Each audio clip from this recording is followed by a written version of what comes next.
though placidly amid the noise and the haste. And remember what peace there may be in silence, as far as possible, without surrender, be on good terms with all persons. Speak your truth quietly and clearly, and listen to others, even to the dull and the ignorant.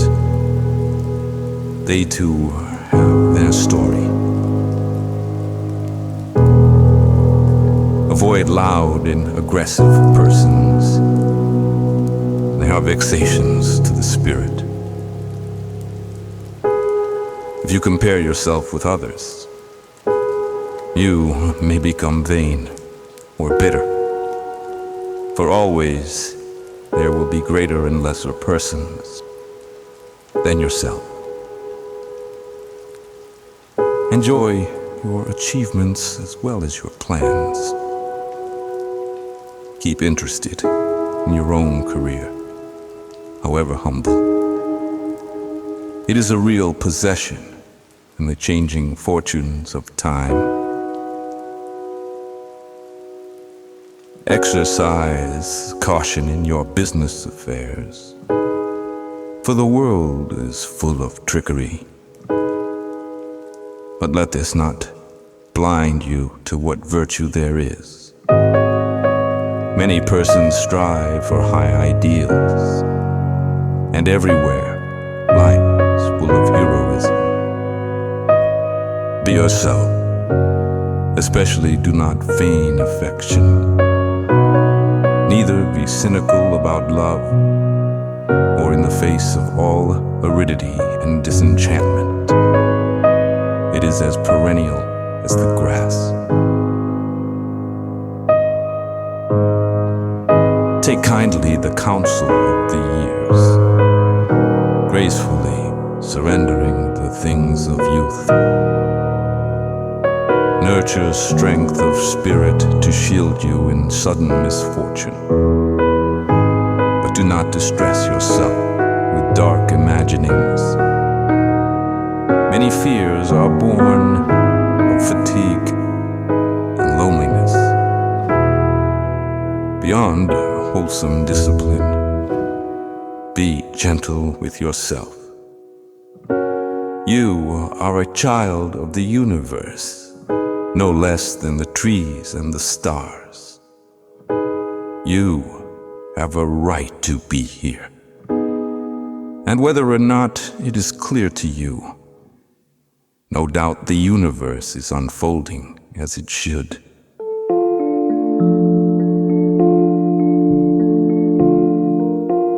Therefore, be at peace with God, whatever you conceive Him to be. And whatever your labors and aspirations in the noisy confusion of life, keep peace in your soul. With all its sham, drudgery, and broken dreams, it is still a beautiful world. Be cheerful, strive to be happy.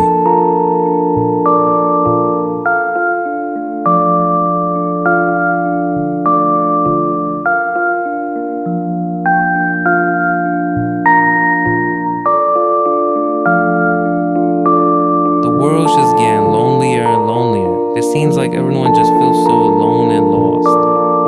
Society has shifted, and the way we think has shifted. We now find comfort just being inside, laying on the bed, watching TV. It's created this isolation for everyone, this feeling of loneliness, the lack of human interaction. And slowly we develop anxiety and depression and just feel like we don't fit in this world. And it just seems like as we get older, we just have less and less friends. The friends that we grow up with, the friends that we went to school with, we slowly start to distance ourselves, and we kind of start doing our own thing, and we just go deeper and deeper into isolation.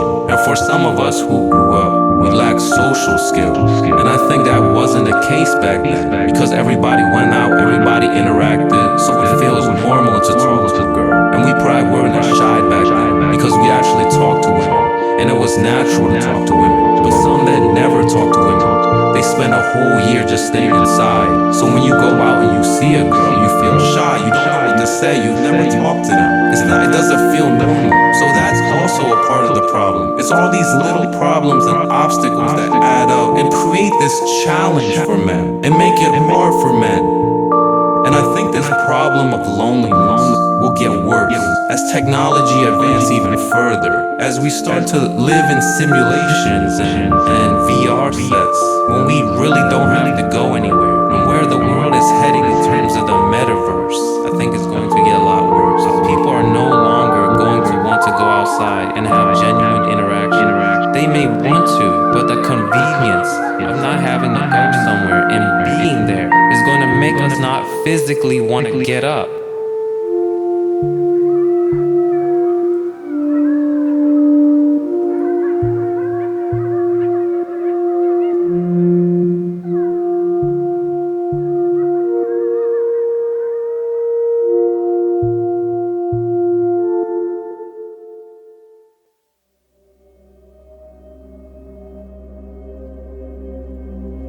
The bitterness, the misery, the wretchedness of childhood put me out of love with God. I can't believe in God's goodness. I can believe in many avenging gods. Most of all, I believe in gods of bitter dullness, cruel local gods who scared my childhood.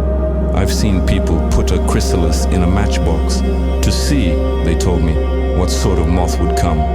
But when it broke its shell, it slipped and stumbled and fell about its prison and tried to climb to the light for space to dry its wings. That's how I was. Somebody found my chrysalis and shut it in a matchbox. My shriveled wings were beaten, shed their colors in dusty scales, before the box was opened for the moth to fly.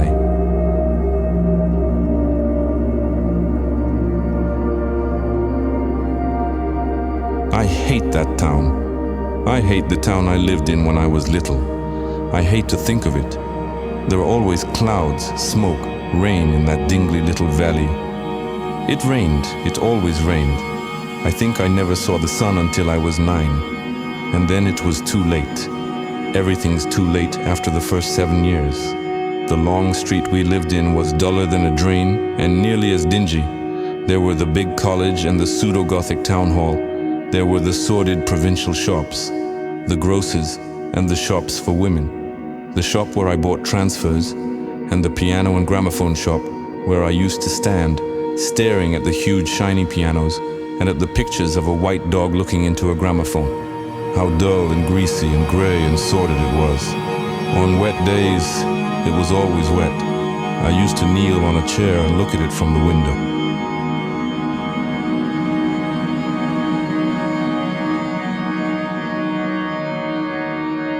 The dirty yellow trams dragged noisily along, with a clatter of wheels and bells and a humming of wires overhead.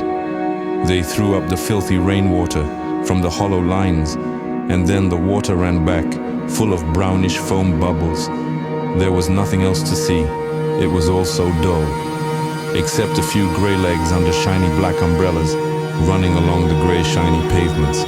Sometimes there was a wagon whose horses made a strange loud hollow sound with their hoofs through the silent rain, and there was a grey museum full of dead birds and dead insects and dead animals, and a few relics of the Romans, dead also. There was a sea front, a long asphalt walk with a bleak road beside it, 3 piers, a row of houses, and a salt dirty smell from the little harbor. I was like a moth, like one of those grey emperor moths which flutter through the vines at Capri. And that damn little town was my matchbox, against whose sides I beat and beat, until my wings were torn and faded, and dingy as that damn little town.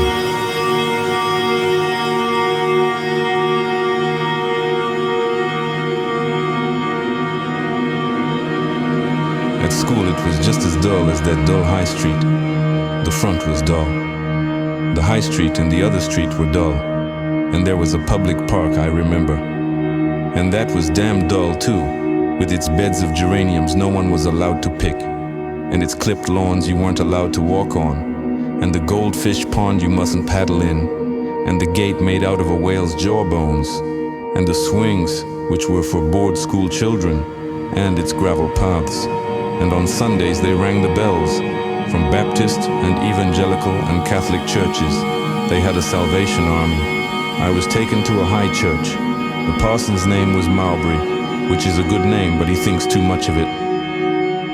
That's what I heard people say. I took a little black book to that cold, grey, damp-smelling church, and I had to sit on a hard bench, wriggle off it to kneel down when they sang psalms and wriggle off it to kneel down when they prayed. And then there was nothing to do except to play trains with the hymn books.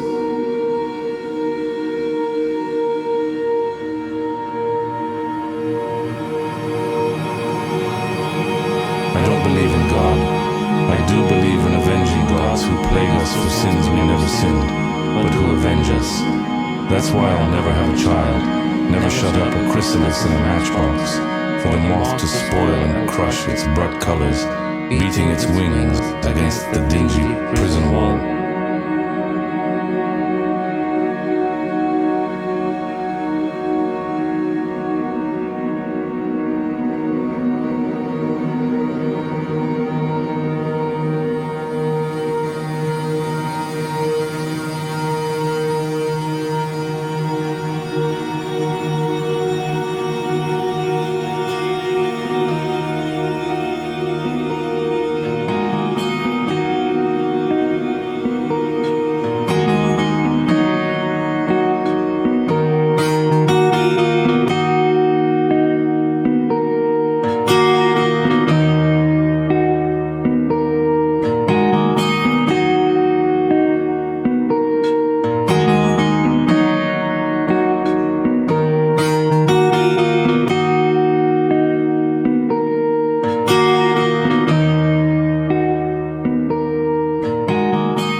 Stop all the clocks.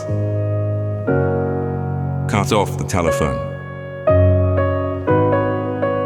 Prevent the dog from barking with a juicy bone. Silence the pianos and with muffled drum, bring out the coffin. Let the mourners come. Let aeroplanes circle moaning overhead, scribbling on the sky the message, he is dead. Put cret bows round the white necks of the public gloves, but the traffic policemen wear black cotton gloves. You was my north, my south, my east and west, my working week and my Sunday rest, my noon, my midnight, my talk, my song. I thought that love would last forever. I was wrong. The stars are not wanted now. Put out, everyone. Tuck up the moon and dismantle the sun. Pour away the ocean and sweep up the wood. For nothing now can ever come to any good.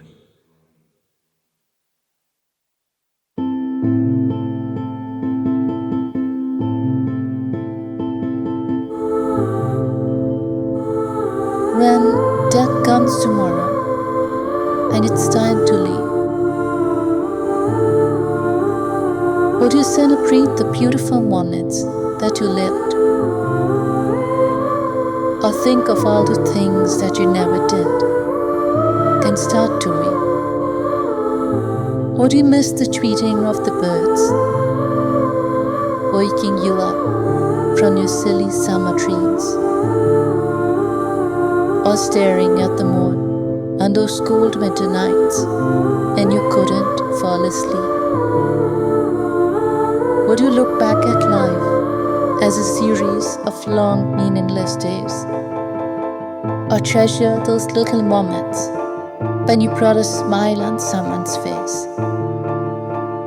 Do you think in the end you would wish there were things you hadn't said, or regret those things that you never said? Would you leave behind friends and lovers who would mourn your absence and rejoice in your memories, or just people who forget you soon and move on too quickly?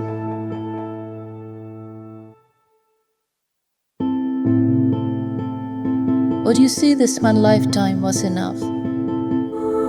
Or would you want to come back again and start anew? Because maybe in this life, your fears got the better of you. Or were you one of those brave few who lived their nights exactly the way they wanted to? Then death comes tomorrow, and it's time to leave. I hope in your heart you can find some peace. Then see death not as a tragic end, but a beautiful culmination of a fulfilling story.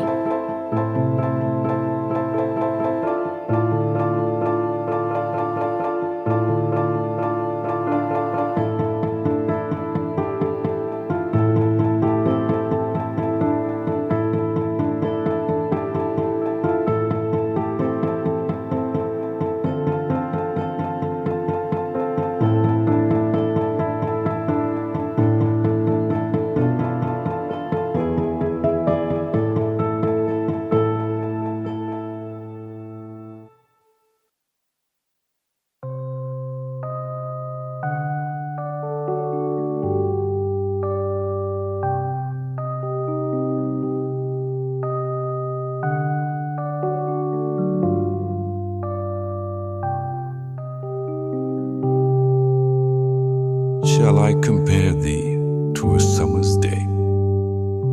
Thou art more lovely and more temperate.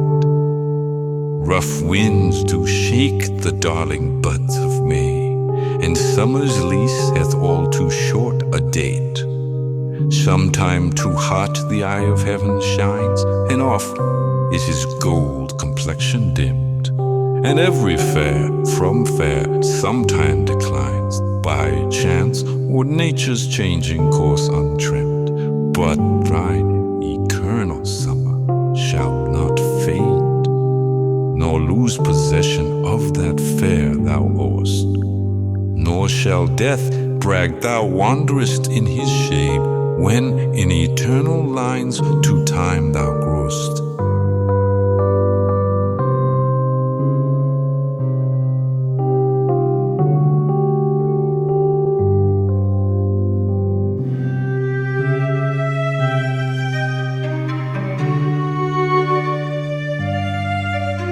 So long as men can breathe, or eyes can see, so long lives this, and this gives life to thee.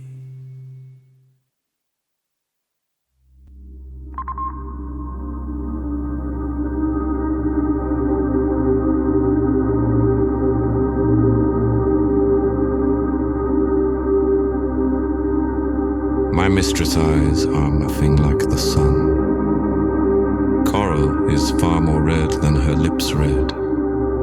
If snow be white, why then her breasts are dun. If hairs be wires, black wires grow on her head. I have seen roses damasked red and white, but no such roses see I in her cheeks. And in some perfumes is there more delight than in the breath that from my mistress reeks. I love to hear her speak, yet well I know that music hath a far more pleasing sound. I grant I never saw a goddess go. My mistress, when she walks, treads on the ground. And yet, by heaven, I think my love as rare as any she belied with thoughts compare.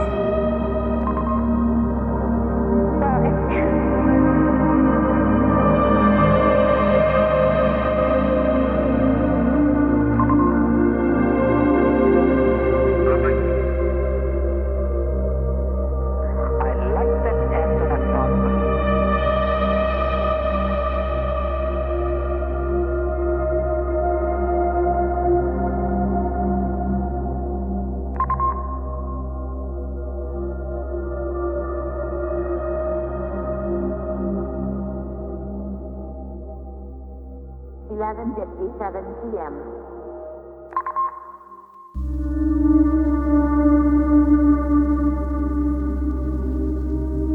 I can remember starving in a small room in a strange city, shades pulled down, listening to classical music. I was young. I was so young it hurt like a knife inside, because there was no alternative except to hide as long as possible. Not in self-pity, but with dismay at my limited chance, trying to connect. The old composers, Mozart, Bach, Beethoven, Brahms, were the only ones who spoke to me. And they were dead. Finally, starved and beaten, I had to go into the streets to be interviewed for low-paying and monotonous jobs by strange men behind desks, men without eyes, men without faces, who would take away my hours, Reglen, piss on men. Now, I work for the editors, the readers, the critics, but still hang around and drink with Mozart, Bach, Brahms, and the bee. Some bodies, some men, sometimes all we need to be able to continue alone are the dead rattling the walls that close us in.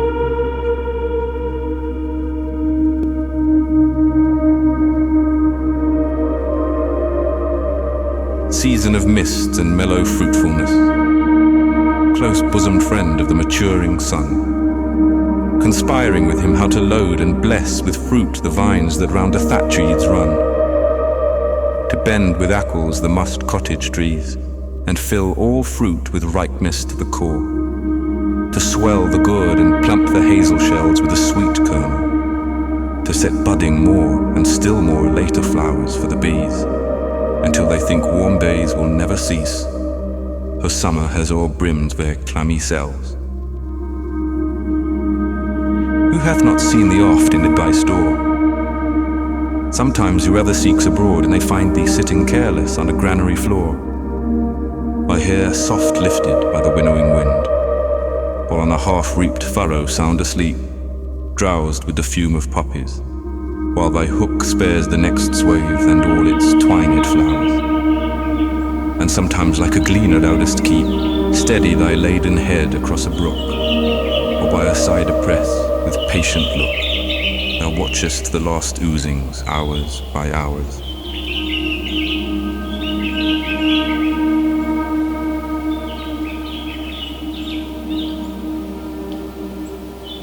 Where are the songs of spring? Aye, where are they? Think not of them. Errol hast thy music too. While borrowed clouds bloom the soft dying day, and touch the stubble panes with rosy hue, then in a wailful choir the small gnats mourn among the river sallows, borne aloft or sinking as the light wind lives or dies. And full-grown lambs loud bleat from hilly bourne, hedge crickets sing, and now with treble soft the red-breast whistles from a garden croft, and gathering swallows twitter in the skies.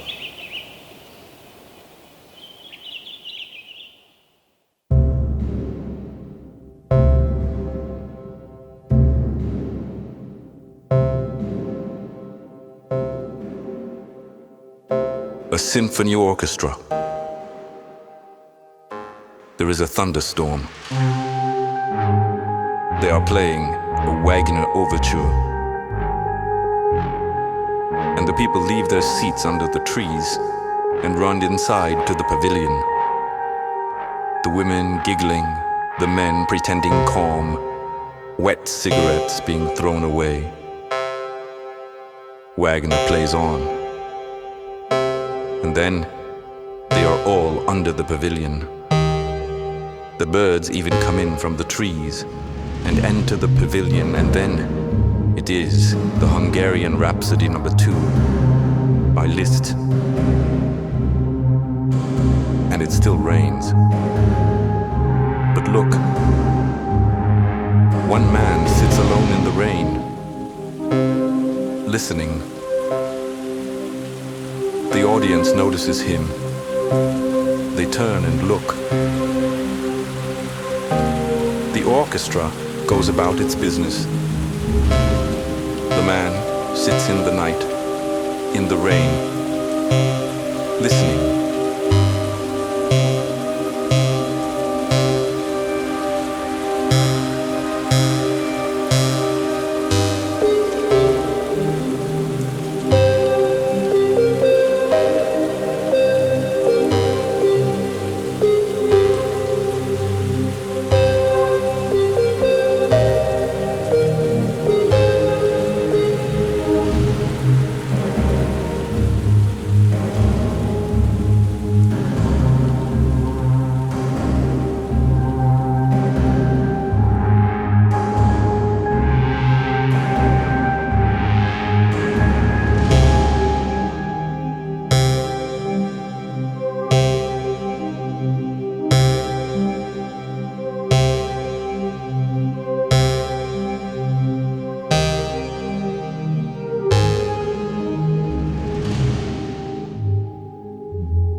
There is something wrong with him, isn't there?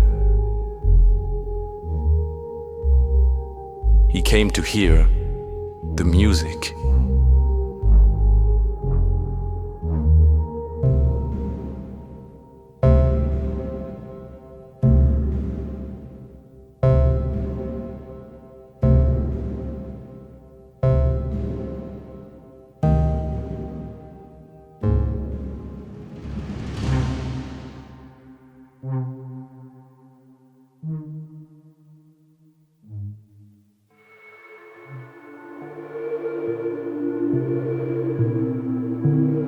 Love is enough, though the world be a waning, and the woods have no voice but the voice of complaining. Though the sky be too dark for dim eyes to discover, the gold cups and daisies fair blooming thereunder, though the hills be held shadows, and the sea a dark wonder, and this day draw a veil over all deeds passed over.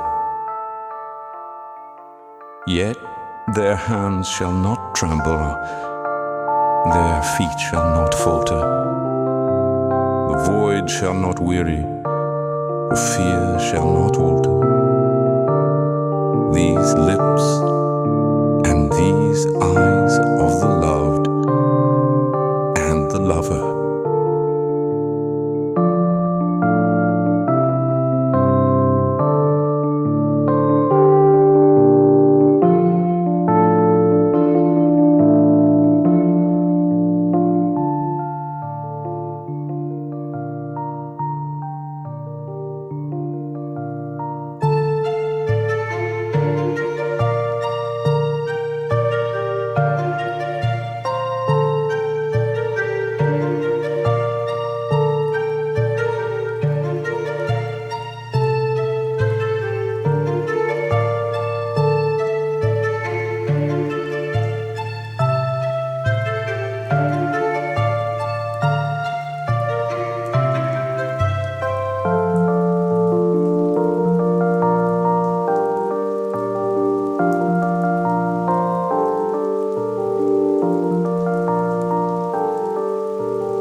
Your children are not your children.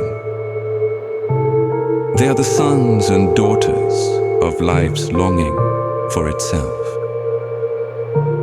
They come through you, but not from you. And though they are with you, yet they belong not to you. You may give them your love, but not your thoughts, for they have their own thoughts. You may house their bodies, but not their souls, for their souls dwell in the house of tomorrow, which you cannot visit, not even in your dreams. You may strive to be like them, but seek not to make them like you. For life goes not backward, nor tarries with yesterday. You are the bows from which your children as living arrows are sent forth. The archer sees the mark upon the path of the infinite, and he bends you with his might, that his arrows may go swift and far. Let your bending in the archer's hand be for gladness. For even as he loves the arrow that flies, so he loves also the bow that is stable.